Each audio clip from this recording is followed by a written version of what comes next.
She is a Renaissance scholar and a climate activist who got a PhD from UC Berkeley in Renaissance literature. She's the founding director of End Climate Silence, an organization whose digital activism covers news media and its responsibility in covering the urgency of climate change. Dr. Guenther has also been an expert reviewer for the contribution of Working Group 2 to the IPCC 6th Assessment Report. She also has a very active Twitter presence, and I highly encourage everyone to follow on Twitter because she often has very thought-provoking critiques of the way media and others communicate climate science. So we're delighted to have her here with us. I encourage everyone, especially the students in the attendee section, to ask as many questions as you can.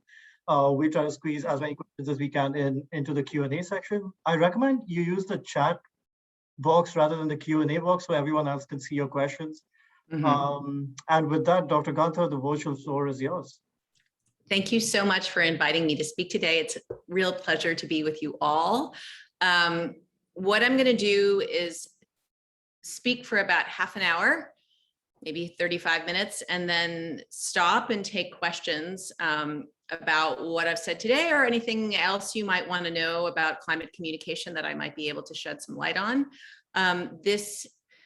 What I'm about to present to you is part of a book project that I'm working on called The Language of Climate Politics, which analyzes the words that are dominating the way the political class thinks and talks about the climate crisis, with the hopes of reframing that language in order to move our politics forward. So today I'm going to talk about cost and how should we talk about the cost of climate action. Okay, so I'm going to begin by saying that very often when people think of the word cost, they often feel poorer. So in focus groups, respondents will say that the word reminds them of phrases like, quote, the amount of money I need to give up, or money I don't want to spend, or even the lament, I don't have enough money. So strategically, politicians who oppose climate policy will highlight the word cost to raise the fear that climate action will force each of us to spend money that we don't have. So for example, when Joe Biden announced that the US would re-enter the Paris Agreement if he won the election, then Vice President Mike Pence accused Biden of, quote, wanting to impose a regime of climate change regulations that would drastically increase the cost of living for working families. And I have, just voluminous examples of senators and Fox News commentators repeating this kind of messaging, focusing on this word cost, repeating it over and over and over. So they draw on the word's sort of implicatory power to lead us to feel that climate action might require personal and painful financial sacrifice. But what I'm going to say today is that the truth is rather the opposite. Rather than impoverishing us, successfully decarbonizing our economy would make the vast majority of Americans more prosperous. Indeed, for the majority, decarbonization would not be a cost, but a benefit, and climate communicators should say as much. Yet, admittedly, it's hard right now to see how that could be the case. Right now, this truth is largely obscured by the language that even climate advocates use to understand the economic dimensions of global heating. And that language is largely derived from the work of the climate economist, William Nordhaus. Nordhaus is a slim, dapper man with a narrow face and foxy silver hair, very spry, despite the fact that he's in his late 70s at this point. He single-handedly created the field of climate economics. He built the first cost-benefit integrated assessment climate model, which he named the Dynamic Integrated Climate Economy Model, or DICE. So DICE combines elements of climate science with 20th century theories about maximizing economic growth to help policymakers balance the estimated costs of reducing emissions today with the estimated costs of future climate damages.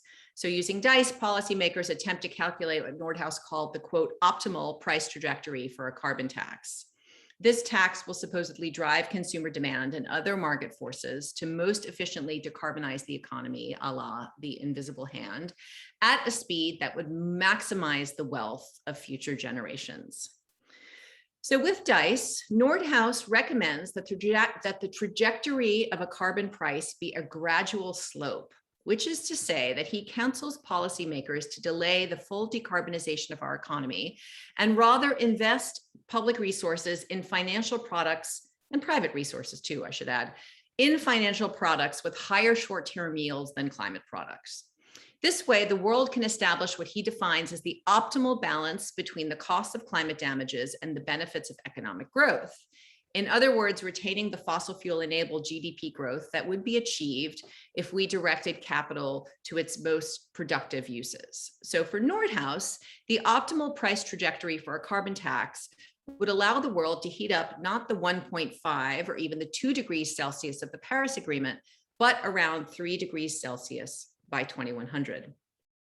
Now, one problem with targeting a global heating of 3 degrees Celsius as the cost benefit optimum is that this target ignores what climate science shows will happen if the world heats up that much in a geological instant. I probably don't need to remind anyone here today that the last time Earth was 3 degrees Celsius warmer, about 3 million years ago, before humans even existed in the universe, camels and alligators lived in the Arctic.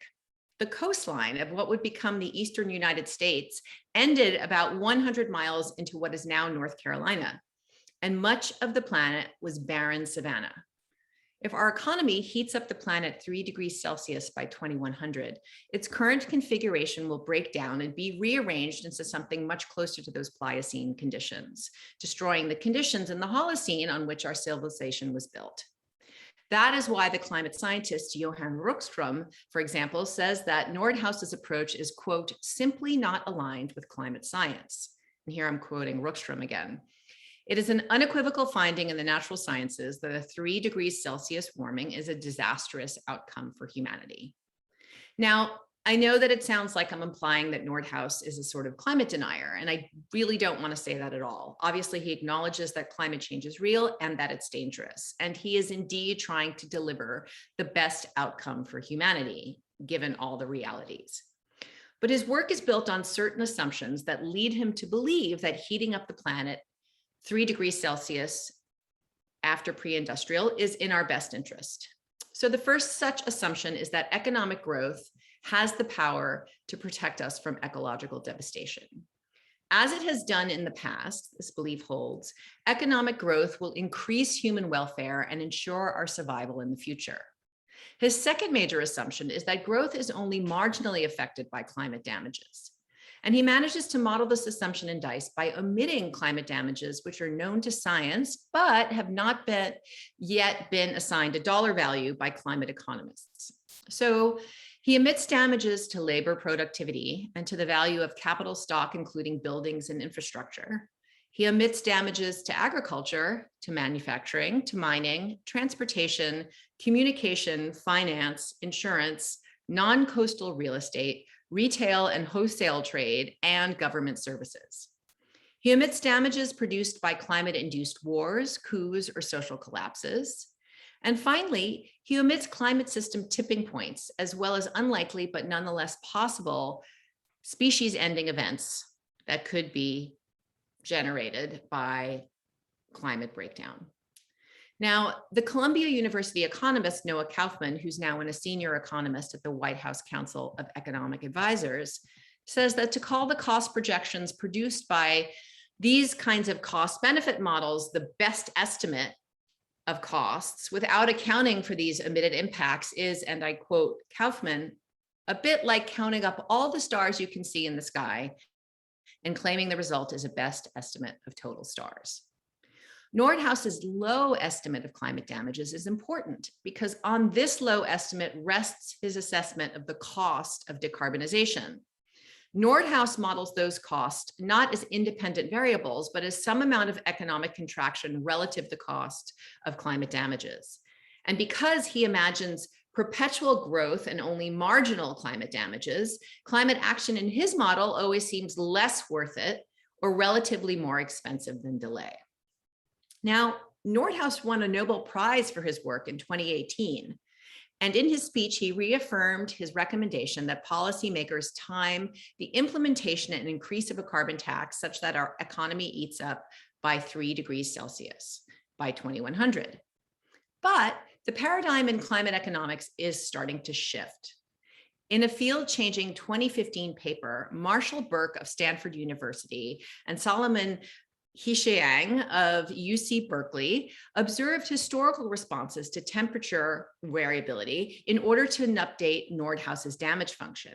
And in that paper, they find that that function is, or its slope is large, even for slight warming, generating expected costs of climate change 2.5 to 100 times larger than prior estimates for a 2C warming.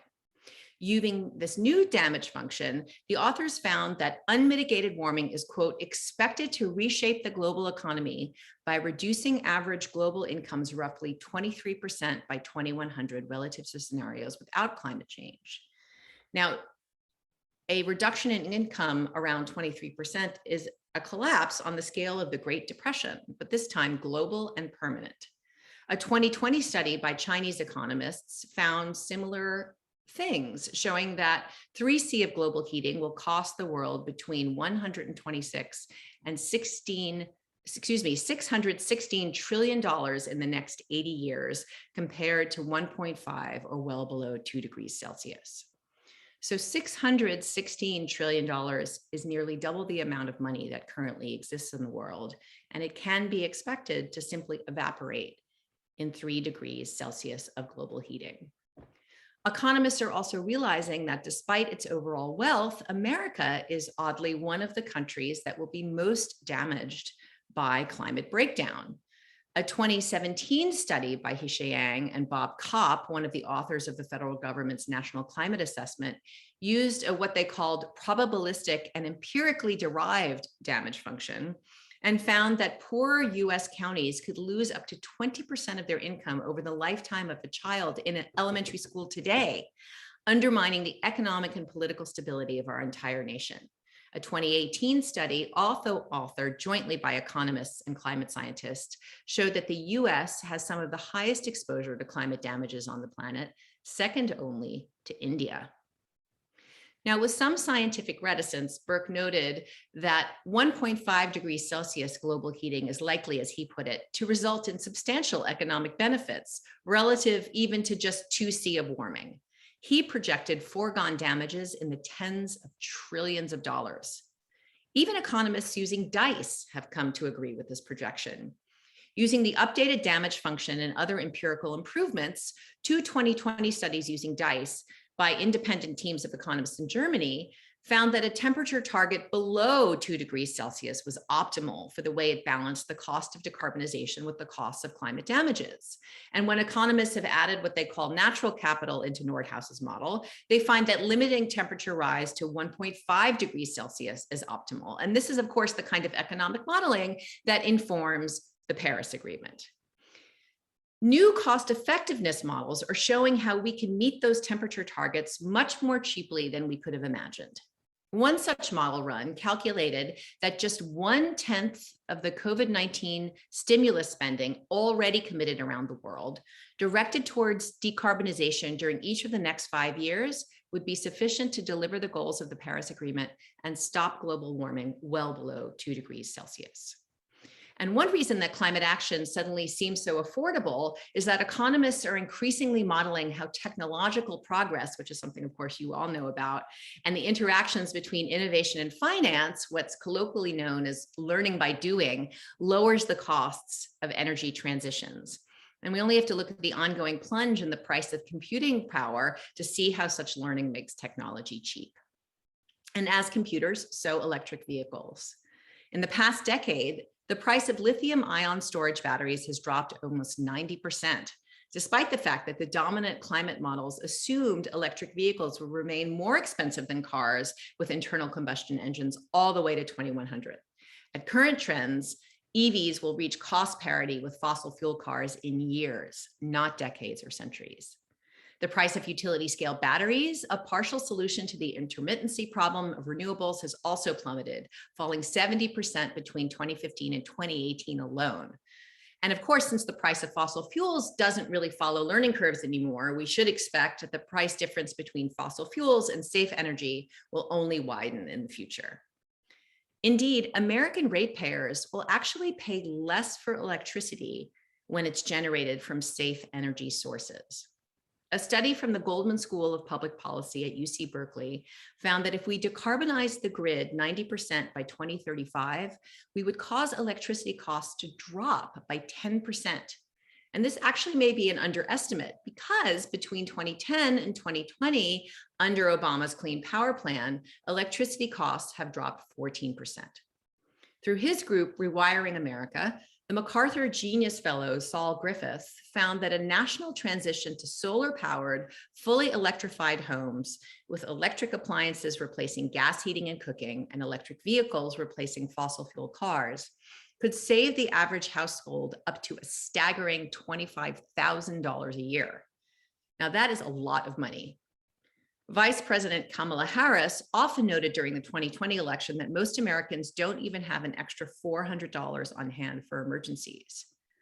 Producing electricity with safe energy will really improve these Americans' financial situation. Imagine not having an extra $400 and then being able to save tens of thousands of dollars annually. Such a rise in real income could be life-changing. And study after study shows that we can afford to get this decarbonized system up and running. Assessing multiple scenarios leading to net zero emissions, a 2020 Princeton report shows that the US could spend what it currently spends on energy alone, about 4 to 6% of GDP, and decarbonize its entire economy by 2050. A 2021 study out of the Lawrence Berkeley Lab finds an even lower price for the US doing its part to halt global heating, between only 0.02 and 1.2% of GDP. And for perspective, it's well to remember that during the FDR administration, federal spending reached about 47% of GDP, leading to an extended period of prosperity and upward mobility for most white Americans. Now, neither of the studies that I just cited took into account the benefits of avoided climate damages or freedom from the health impacts of fossil fuel air pollution. But the lead author of the Berkeley study said in the paper's press release that decarbonization, quote, completely swings from net cost to net benefit when you think about the damages from weather and air pollution and so forth. Indeed, once health co-benefits are taken into account alone, climate action appears once again and accurately as a moneymaker. Due to its co-benefits, decarbonizing the economy will be profitable even in the short term. No longer burning fossil fuels will pay for itself within a decade, simply from our not suffering the cost of air pollution. Drew Schindel, Nicholas Professor of Earth Science at Duke and a lead IPCC author, recently spoke to Congress about his team's latest research. He testified that even leaving climate breakdown out of the models, decarbonizing quickly enough to halt global warming at 2 degrees Celsius would, in the next 50 years, in decades, prevent enough sickness and death to create a healthcare and labor savings of over $700 billion a year, an amount of money that by 2050 will pay for the cost of decarbonization with billions left over. And Schindel emphasized, Americans will make this money from decarbonizing no matter what the rest of the world does. Running a version of their scenario in which the US comes into compliance with a 2C energy pathway, but the rest of the world continues to use coal, oil, and gas, Schindel's team found that unilateral American action would afford us more than 2/3 of the health benefits of global action over the next 15 years alone. Of course, I lost my spot. Hold on one second. Oh, here I am. Of course, as affordable and lucrative as the transition to a net zero emissions economy really is, its upfront capital outlay, like any money-making endeavor, are real. Yet again, these outlays are not really costs, but investments. They're not money lost, but money used to make money. These investments will create new professions and millions of new jobs. The Goldman School UC Berkeley study that I cited, for example, projects that climate action will create at least 500,000 jobs a year. Among the lowest earners, unemployment hovers around 20%, but Americans stuck in this economic bracket would be eligible to work in the construction, conservation, caregiving, and adaptation trades that are essential in a safe zero emissions economy. The national project of decarbonization could be precisely the historical event that repairs the staggering income inequality, the pervasive economic precarity of the neoliberal era. Still, if you talk about decarbonization in this way, as an economic benefit to the 99% that can easily be gained with some limited capital investment, you will surely be asked, well, where are we going to get the money to make those investments? And the answer is scholars give a variety of those answers to this question. If you're an MMT economist, a modern monetary theory economist, you will say that it can be paid for, these investments can be paid for by procurement, whereby the Fed simply prints the cash allocated in congressional spending, with the new markets for next economy production and deployment absorbing this liquidity and preventing inflation. Or if you're a more conservative but still progressive economist, such as Paul Krugman or Joseph Stiglitz, you might say that the US should borrow the money simply because interest rates are so incredibly low and are projected to remain so indefinitely. If you're more centrist, you may suggest raising taxes on the uber rich or simply just enforcing the current tax code, which is, I think, Biden's main plan. And indeed, the price of investments in the plan that Biden announced in March would be paid 3 times over in a decade if we just enforced the existing tax code. Any of these methods would effectively socialize decarbonization investments so that the vast majority of individual consumers wouldn't really feel them. So the question to ask then is not how much will decarbonization cost, or even how will we pay for it, but who stands to benefit and who stands to lose. I have been arguing that most Americans will benefit, will come out richer, more prosperous, healthier, more secure once we've decarbonized. But it also remains the case that fossil fuel interests, and more broadly, the 1%, and their political allies stand to lose a great deal of money. Scientists have calculated that to meet even a 2 degrees Celsius target, 1/3 of oil reserves, half of gas reserves, and over 80% of current coal reserves must remain unused in the ground. This unburnable carbon and the material of its production is currently included in fossil fuel companies' listed equity, valuations which still do not reflect the reality of the climate crisis at all. Of course, it's going to be extremely challenging to manage the decline of the fossil fuel industry without creating shocks. Congress will need to stop artificially inflating the value of oil and gas companies with subsidies, and they will need to legislate climate risk disclosure in order to encourage the private sector to reallocate capital to companies planning to create value from the zero emissions systemic revolution. Happily, one recent development has made that challenge easier. The fossil fuel industry is actually no longer a pillar of the American economy. As of April 2021, the oil and gas industry in its entirety was worth $1.5 trillion less than Apple. In 2008, fossil energy was the S&P's second largest sector. Now it's the smallest. The S&P 500 total return index has been outperformed by the S&P fossil free total return index since the latter's inception in 2012. And as their market caps decline, the fossil fuel companies are shedding jobs. Only about 500,000 people now work in mining and oil and gas extraction. And you should compare that number to the 1.7 million who work in real estate, a sector which is directly threatened by climate damages. The oil and gas worker is fast becoming a mythical figure in American culture, akin to the cowboys in 1950s film and television, representing a nostalgic invocation of a past expansion of American imperial power. But today, instead, the fastest growing job in America is actually solar installer. Miners and oil and gas workers know this themselves. In April 2021, in a historic event, the United Mine Workers of America, America's largest coal union, announced that it would accept a transition away from fossil fuels in exchange for new jobs in renewable energy.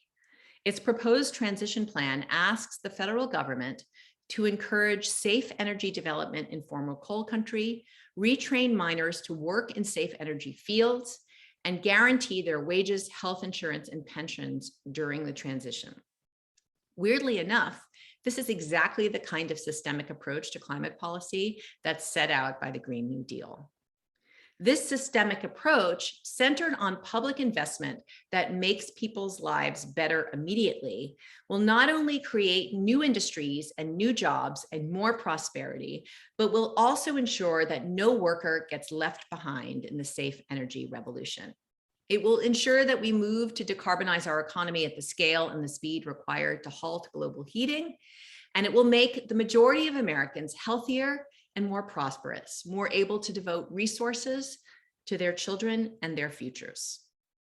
Fossil fuel interests are, of course, trying to block decarbonization and to prevent the federal government from making these investments. That is why, insofar as they do support climate policy in order to extend their social license to operate, they support policies that impose costs directly on workers and consumers, such as a carbon tax, in exchange for a suspension of other climate regulations. And in their public messaging, they highlight the putative costs of climate policy at every turn. But climate communicators can neutralize their strategy by emphasizing instead the costs of climate damages, using powerful and affecting narratives emerging already all around us of Americans whose homes and businesses have been destroyed by the harms of the climate crisis, which are created by fossil fuels. Then, in contrast to both fossil fuel interests and neoliberal economists, climate communicators can stand on ever-growing heaps of economic evidence to say that decarbonization is actually a benefit that will put money directly into most Americans' pockets, and that the investments the United States needs to make to decarbonize its systems will be distributed among the wealthiest and among all of us, and so they will not be felt directly in the wallet. Talking about this economic element of the climate crisis in this way is not only accurate and justified, but it's also politically efficacious. Calling decarbonization a benefit both exposes and neutralizes the fantasy maintained by tendentious economic modeling that growing our GDP will save us from climate devastation. And it introduces something new and really important into the language of climate politics, an understanding that an economic system which takes ecological realities into account can actually increase human flourishing. All right, and I'm happy now to take questions. Awesome. Well, thanks, Dr. Guenther. That was a fascinating talk. So everyone, just a reminder, if you want to ask a question to Dr. Guenther, put it in the chat window so all of us can see it. Let me actually kick it off with one of my own questions. So when it comes to this is more on the climate communication side. So when it comes to energy scholars debating the technological solutions to climate change, there are a lot of strong opinions, and you've probably seen like the debates and the fights that happen. From a climate communication perspective, how do we position these debates to the public? Like, because these strong opinions on both sides of the specific technology can, like, how do we frame that in the context of climate communication? Well, I'm not exactly sure what you're asking me to frame. Is there a particular particular solution that you'd like to discuss framing Like, for, or sure. Yeah, like I'm not maybe quite like sure what you're asking. carbon capture and sequestration, I guess. So there's a huge debate on the use of CCS in the decarbonized economy. Right. And there are strong opinions on both sides. So how does, I guess, is like from a technological perspective, these debates are always, great. But to the public side, how do we convey, I guess, how do we convey uncertainty in some of these solutions? They work, but how do we convey sort of the uncertainty that this debate sometimes raises? Well, you know that you're talking to someone who is a pretty vocal opponent to, CCS and DAC both as a kind of public-facing climate solution. I mean, which is not to say that I don't want energy scholars to be researching these technologies, right? I mean, that's absolutely 100% necessary. But as a kind of supplement to the project of getting greenhouse gas emissions or getting carbon dioxide emissions down to zero or as close to zero as possible and radically cutting other greenhouse gases, right? So, you know, for my purpose, I mean, what worries me is that, people who are attempting to block the project of decarbonization are using both the kind of language that is found in IPCC reports about the quote unquote need for negative emissions technologies later in the century, and the kind of research that's being done by energy scholars that makes these negative emissions technologies seem potentially feasible, that they're using these two pillars of sort of like legitimate communication to construct a straw man that allows them to pretend we're going to be able to continue using fossil fuels generally, but still somehow vacuum the emissions out of the air or capture it at the source, and that we're not going to have to make these like systemic changes to a different kind of energy system and a different kind of economy. So what I'm worried about is that that your discourse as energy scholars is getting mined and extracted by these fossil fuel companies and then manipulated to make their disinformation seem legitimate. So my advice to you is always remember that everything that you say is being, like, I'm going to recommend a sort of like paranoid stance, that your research and everything that you say public facing is getting mined and exploited by people who are trying to block decarbonization.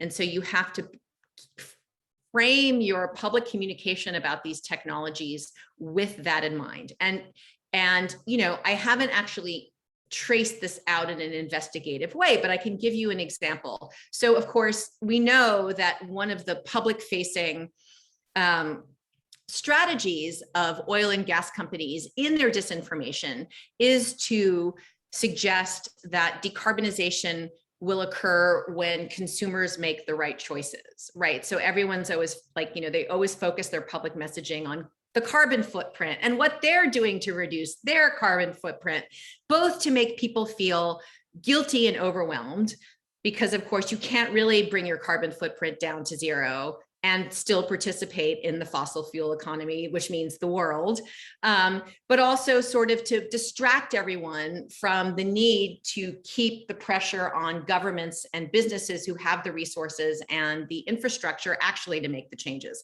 So we all know this, they're doing this. But of course, the carbon footprint came from a sustainability researcher. This was legitimate sustainability research once, and they mined it and exploited it and saw the potential in it as a kind of discourse that would block, like distract people from demanding government action and make people sort of tune out from the problem because it would seem too overwhelming. And it's the same thing that's happening increasingly with discourses of CCS and DAC. And so, you know, I hope to write about this one day, but I think you need to be very careful in the way that you use the word innovation in particular, because it's a very interesting word that sort of, it's almost like an empty vessel word to which you, into which you can pour anything. Right. Well, but when energy scholars use it, fossil fuel companies and, you know, people in government who are trying to block decarbonization will parrot it. But as a way to say that using these technologies will allow us to keep using fossil fuels. And what the IPCC is saying is if we need these technologies, it's in order to bring our energy balance back down to like Holocene levels, not to be able to continue to use fossil fuels, you know, not to like be able to fly to Paris or something. Although that would also be nice. I mean, let's hope that that works, you know. Does that kind of answer your question? Yeah, absolutely. Okay. That's fascinating. We actually have a question from Ken Delaney, who also made a comment that CCS is like getting a Diet Coke with your Big Mac and fries. Exactly. So Ken's question is, do you think spending on nuclear is just a smokescreen for utilities to avoid converting to safe energy? Okay, is this the question in the chat? It's Oh, a there we go. question in the chat. If you scroll on top. I see. Yeah. Do I think spending on nuclear is just a smokescreen for utilities to avoid converting to safe energy? I don't know if I can make a blanket judgment on that. I mean, again, I'm sort of like, mostly I'm sort of technology agnostic. Like we may need nuclear to solve intermittency. I don't know. I'm not an energy scholar. So I don't know if spending on nuclear means that they're using that spending to, if they're using that spending to prevent the transition to a decarbonized energy system or not. Because as far as I'm concerned, nuclear might be a part of the decarbonized energy system. I don't know. I'm sorry, I don't have a better answer for you on that one. I mean, I don't generally trust utilities. I do think that they're allied with oil and gas companies and obstructionist, denialist senators. So, but again, like I can't just make a blanket judgment about what the role of nuclear in their political strategy. Sorry. If you scroll down, there's another question by Manuel on. Okay. Could you read it out loud so everyone can hear it? So he says, you talked a lot about the economics of CC, and I very much agree with the criticism of Nordhaus. But we should not in general talk less in mainstream terms about the economy, as the economist thinking was one of the things that led us into this crisis in the first place. Should we be talking more about the actual human, social, ecological damages that CC causes, and with tangible examples, and also avoid talking about costs in general? You would think. If only. I don't think we should do that, actually. Not only because I don't think there's enough understanding and issue salience among the American public for that message to actually be effective. And also because I don't think we actually need to do that. I think the strategy of not talking about the economy seemed like the best strategy when it seemed like climate action would be a drag on the economy and it would make all of us poorer. But actually, increasingly, it seems like it's going to be the opposite. And that indeed already, like in the immediate term, it would be the opposite. So I actually think that talking about, like, you want to make climate action seem like a win-win, like, look, more money to live on and survival. Let's do it. It's great, right? So I think the economy is a winning argument. So I say, I mean, as long as we talk about it in the way that I want you to talk about it. So I say, go for it. But again, let me also give you the caveat that there's no one message that's going to work with everybody, right? Human beings are various, they're conditioned by their local and historical and cultural circumstances. Different kinds of people have different, affects and different commitments and different social contexts. So there's no one message that's going to appeal to everybody. If you are speaking to someone who seems to really, really feel the moral clarion call of decarbonization, because it just seems worth it to sustain like the miracle of life on this planet, don't talk about the economy with that person. You know what I mean? Talk to them at their heart and then show them how that passion, that feeling that they have can be expressed in the kind of climate action that would get them to sort of, do some, calling their senators or civil disobedience or organizing their neighbors or whatever. So you need to try to speak to people where they are with what's going to resonate with their hearts, but still you have to sort of, understand that like we need to introduce new ways of seeing the world into the discourse of climate politics. And one of the ways to do that is to say, hey, actually, decarbonization is going to make people's lives better now. It's going to make them healthier, more prosperous, give them more leisure. Like it's a good thing. It's not just sort of this, it's not like going on a diet because you've had too much cake. No, actually, it's like cake not for everybody, maybe not for rich people, but certainly for the 99%. Yeah, we have another question from Purva. So she's trying to ask you, what do you think is the biggest hurdle in implementing these decarbonization policies right now? So is it the lack of political will? Is it public messaging, science communication, or something else?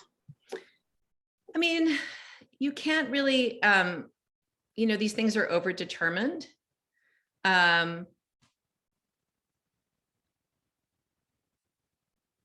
I mean, I mostly think it's because powerful interests are very, very good at using their power to advance their interests in Washington and to control the public discourse. And they have, vast amounts of money, and they are extremely well connected. And, I think that a lot of the people who say they want to lead to a decarbonized future feel that they are still bound up with fossil fuel interests, and they don't know how to extricate themselves. And so I think there needs to be a massive and sustained social movement with, not just one strike a year, but like climate strikes, for weeks on end, and massive civil disobedience and incessant attention in the media. And, at that point, then once it starts to seem like an electoral liability not to lead the decarbonization of our economy, then we're going to see the change that we need to see. That's my opinion. But like every little bit helps. Like you need the media, you need grassroots movements, you need business leaders, you need education, you need lobbying, you need funding, you need you need everything. So just find the thing that impassions you, find what you're good at, and go for it through that channel. Speaking of the media, because I know you've done a lot of work in this domain, could you speak a little bit more about the role of media in climate change communication? I read somewhere one of your biggest pet peeves is the question, do you believe in climate change, and the word believe? So if you can talk a little bit more, elaborate a little bit more on that, and just how you think the current media covers climate change and Well, the climate crisis. I think since 2018, the print media has really done a wonderful job creating these climate change desks and really bumping up their climate change coverage.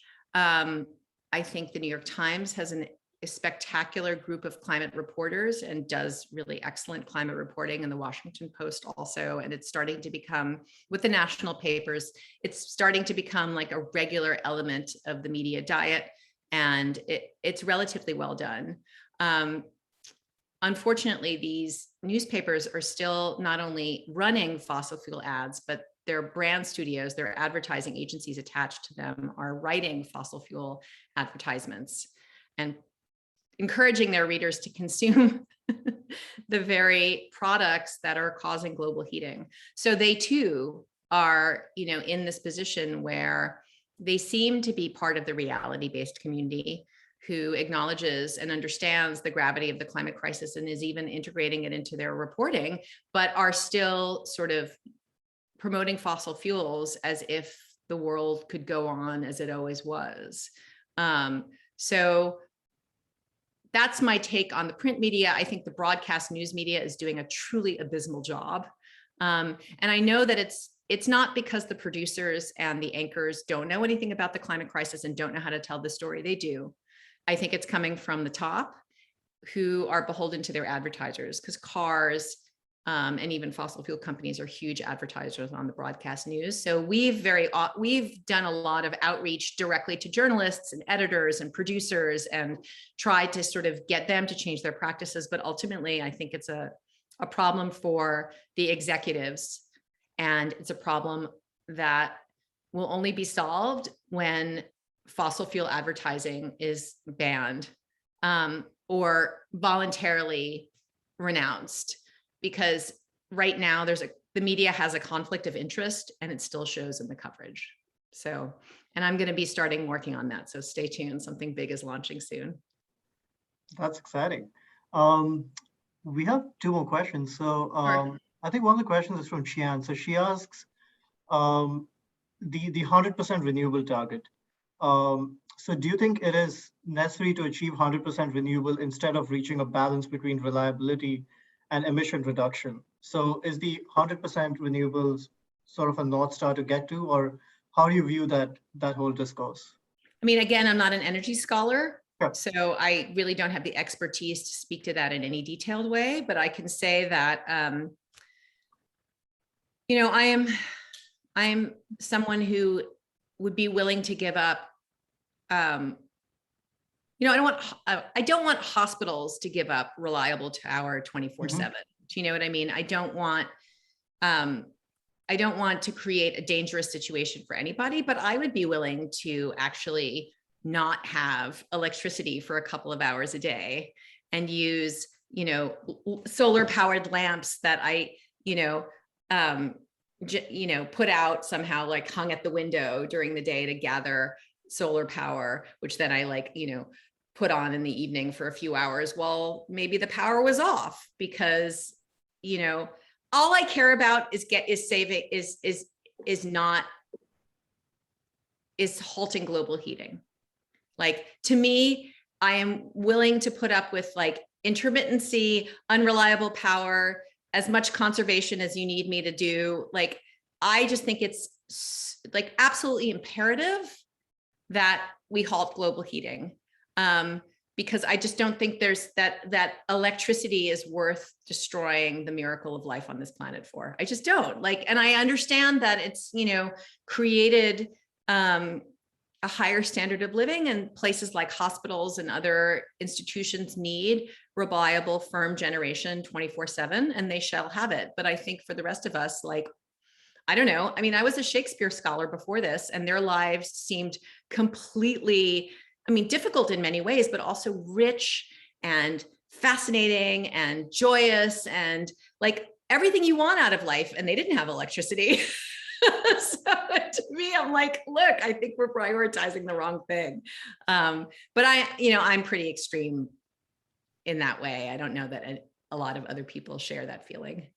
The good thing is we have, like, NC State is also developing like quite a few solutions to handle the intermittency. So we have that 24-hour energy with high renewable penetration.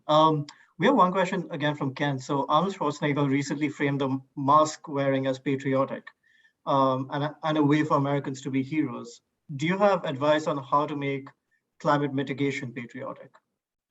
Yes, I think it's very important to frame entering into like the politics of climate change as a kind of heroic action, because this really is kind of like an epic story of like those of us who know, sort of the scrappy band of people coming together and using our talents and our passion and our courage and our characters to try to sort of overthrow an evil empire and build a new world, And as I think you must know, working on this yourself, like it can be extremely emotionally arduous to think about the climate crisis professionally and personally.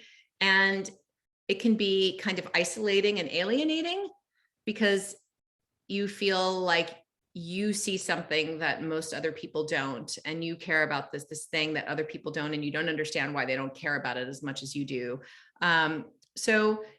It is kind of like going into battle, and you kind of have to fortify yourself for that. So I think that, patriotism is one of the ideas that allowed people to fortify, that enabled people to fortify themselves. Like, I love my country, and so I'm going to do this difficult thing in service of my country, And I got into climate action after I had a child, and I was like, whoa, my son is going to, his life, if he's lucky, will play out over the 21st century. And so 2100 for me isn't like this, extremely distant, unimaginable year. It's sort of like, when he might be a grandfather, or very old, but like he could still be alive in 2100. right? This is my family we're talking about. And so for me, I feel like I love him and I love this, like the miracle of life on this planet and all these children. And it's like, I will fortify myself with that love and feel like I have to enter this fight, which I would much rather not fight, right? I'd much rather continue to think about Shakespeare and just enjoy my life and have dinner parties and whatever. But like, I'll do this because this is the moment. In the same way in war, it's like no one wants to go to war really, mostly, but you're called and it's the moment. And this is the last moment we really have to try to halt warming under 3 degrees Celsius. And so you have to do your duty. So I think all of these ideas of like duty, character, courage, you know, and I know that they're archetypically masculine values, but that works for me. And I think we need to cultivate them because actually you do need those qualities in order to think about something so terrifying and depressing. And when the odds seem so insurmountable, and you have to sort of just get up and keep going every day. So patriotism, yes. There's another question. So what are your thoughts on the shift in climate communications from climate groups in the Trump era to the Biden era? So it seems like a lot of the adversarial energy that existed during the Trump administration has dispersed and the sense of urgency has been lost. So what do you think of that? I unfortunately think that is correct. And in some ways, I almost feel more despondent now than I did during the Trump administration because my expectations were higher and they're not being met. Whereas during the Trump administration, I had no expectations. I mean, I think it's a couple of things. I think, first of all, people are exhausted, utterly exhausted. And most people who do this work, who run climate NGOs or volunteer at climate NGOs, you know, really took the brunt of the pandemic and, you know, are really running on fumes at this point. So that I think is part of it. I think the other thing that happened was Biden very strategically hired a lot of people out of the climate NGOs,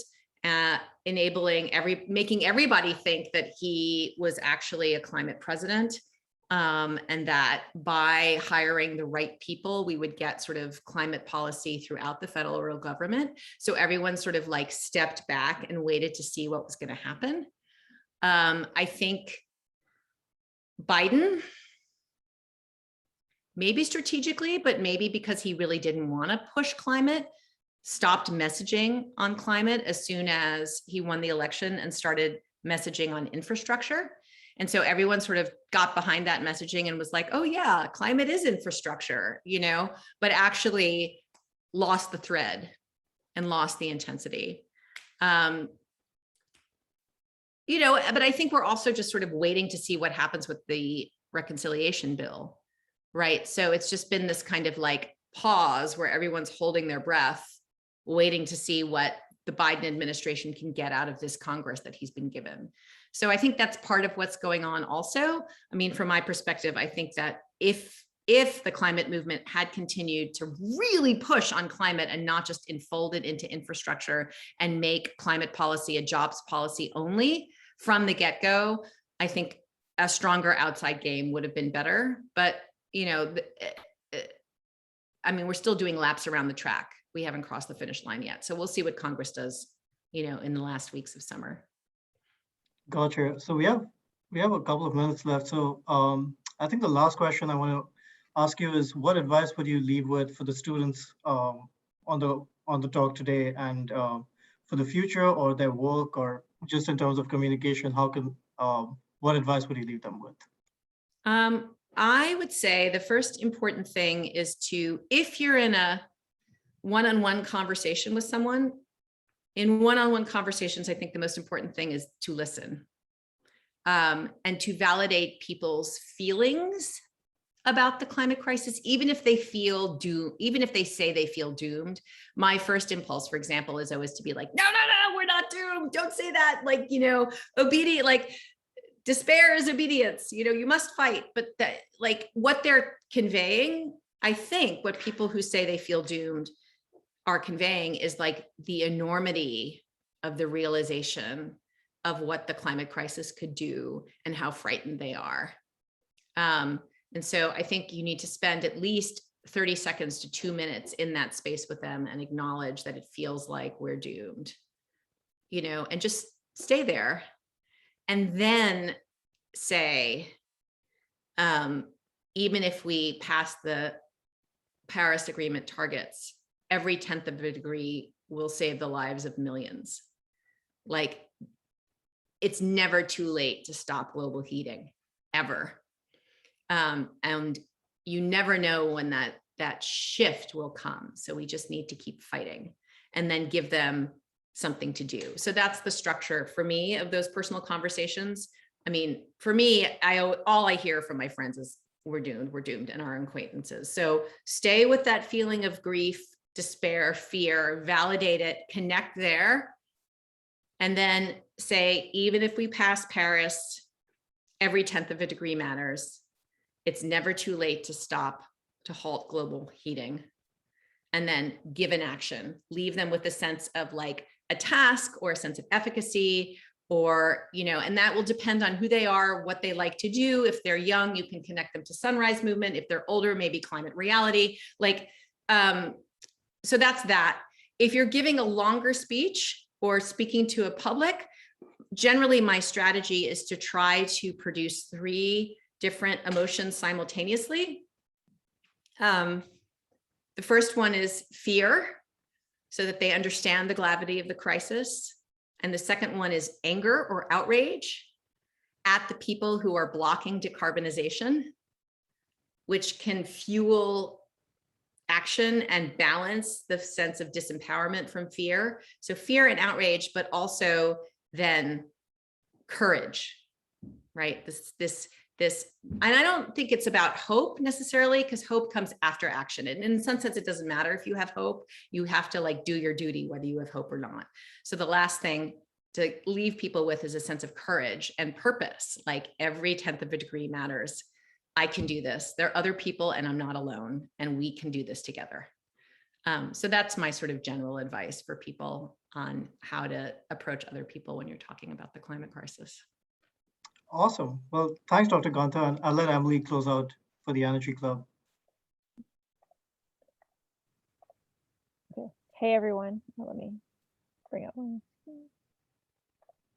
So hey, everyone. So that's all the time we have for this webinar. I would like to thank Dr. Guenther for presenting this fascinating talk, as well as thanking you all for joining us. Again, if you would like to learn more about our organization and upcoming events, please visit our website at ncsuenergyclub.org. And we are also on Instagram at Student Energy Club.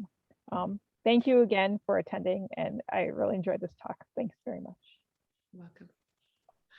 See you.